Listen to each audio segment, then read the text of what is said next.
আমি আফসানা রহমান নিক্কন আরএমজি সেক্টরে আমি দীর্ঘদিন মার্চেন্ডিং ম্যানেজার হিসাবে কাজ করেছি। এই পেশাগত কারণে আমাকে বিভিন্ন সময়ে সিজনালি এবং yearly time and action plan তৈরি করতে হচ্ছে। পাশাপাশি আমি আমার জীবনেরও একটা টাইম অ্যান্ড অ্যাকশন প্ল্যান তৈরি করে ফেলেছিলাম। এই প্ল্যান ওয়াইজ যখন আমি বিশ্ব ভ্রমণে বের হব, ঠিক তখনই আমি হাসপাতালের বিছানায় শুয়ে শুয়ে ভাবছি আমি কি উঠে দাঁড়াতে পারবো, আমার পা কি আগের মতো ঠিক হবে, আমি কি স্বাভাবিক জীবনে ফিরতে পারবো। কেননা একটা দুর্ঘটনায় আমার দুটো পায়ে ক্ষতিগ্রস্ত হয় এবং আমি সেখান থেকে অপারেশনের পরে আমাকে স্বাভাবিক জীবনের জন্য মাসে 5 থেকে 7টা ফিজিওথেরাপি দিতে হয়েছে এবং প্রত্যেকটা থেরাপির জন্য আমাকে 1,000 টাকা, অর্থাৎ মাসে 5 থেকে 7 হাজার টাকা খরচ করতে হয়েছে। মতো অবস্থায় আমি আমার জীবনটা থেমে গিয়েছিল, আমার ছন্দপতন ঘটেছিল, নিজেকে মনে হতো পাখাহারা প্রজাপতির শুঁয়োপোকার মতো জীবনযাপন আমি করছিলাম। এমনই অবস্থায় আমি কোনো সামাজিক অনুষ্ঠানে যোগ দিতে পছন্দ করতাম না।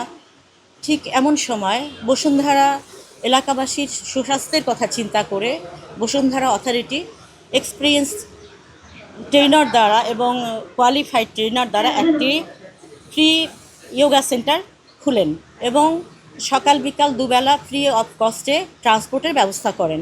আমার এক প্রতিবেশীর আমন্ত্রণে আমি একবার এখানে আসি এবং এসে আমি একটু অবাক হই। এই কারণে আমার থেরাপিস্ট আমাকে যে থেরাপিগুলো দেন প্রতিটাই এখানে করানো হয় এবং এখানে 1 ঘন্টা 10 মিনিটে চুল থেকে পায়ের পাতা পর্যন্ত প্রত্যেকটা অঙ্গ প্রত্যঙ্গকে বিশেষভাবে গুরুত্ব দেওয়া হয় এবং সেদিন থেকে আমি এই সেন্টারের একজন যোগী সদস্য হিসাবে আছি।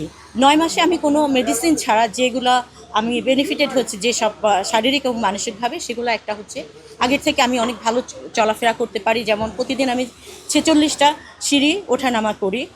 আমার পায়ের হিলসের প্রবলেম ছিল, যে পেইন ছিল সেটা রিমুভ হয়েছে। আমার চোখ দিয়ে পানি পড়তো, সেটা গিয়েছে। সাইনোসাইটিস এবং মাইগ্রেনের ব্যথা ছিল, সেটা কমেছে।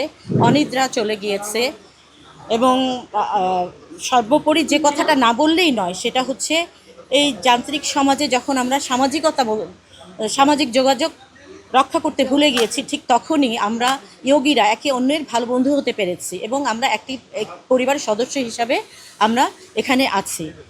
এই জন্য আমি আমার জীবনের আনন্দকে খুঁজে পেতে শুরু করেছি এবং তৈরি করতে পেরেছি। তাই আমি আমার ট্রেনার, আমার ডক্টর এবং সর্বোপরি বসুন্ধরা অথরিটির কাছে কৃতজ্ঞতা প্রকাশ করছি।